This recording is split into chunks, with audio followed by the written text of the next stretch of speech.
Welcome back. You're watching Take Stock Market Open. Before going on to break, we were taking a look at the stock market, the third trading session, how that has opened up. We were talking to Mayor Shafi and also Zain.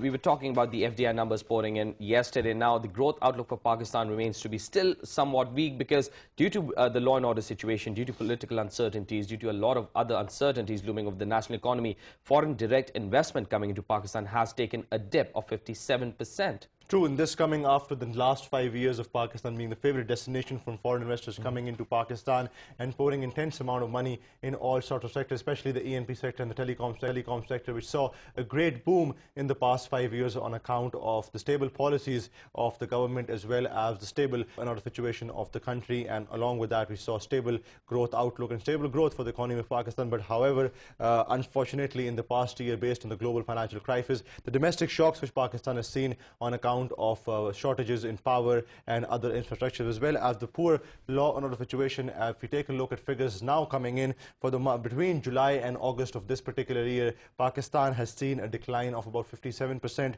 on account of foreign direct investment coming into the country. Now, although there has been some increase and in the registered portfolio investment in the market, FDI was still on a decline, and added reduction in the private sector credit reflected the local investors had also stopped new investment. Economists now say that poor industrial infrastructure like power shortage was the main reason behind the current decline in FDI, while operation against militants had also played an important role in depleting net foreign investment. Now, the State Bank of Pakistan Tuesday, which was yesterday, stated that the foreign direct investment posted a decline of 57.4% during the first 2 months of the current fiscal year, that is July and August. Now, after the current decline, FDI stand at $351.4 million in July and August of the current fiscal year, as compared to $824.7 million in the corresponding months of the last year. So there has been a drastic decrease, but the reasons, of course, being obvious as far as this decline coming in. Definitely, FDI numbers dipping by 57%, but the good thing that comes out from this is that portfolio investment during the first 2 months, it has surged by more than 130% for Pakistan. So obviously, the economic indicators have improved. Law and order situation has eased off. So in the coming days,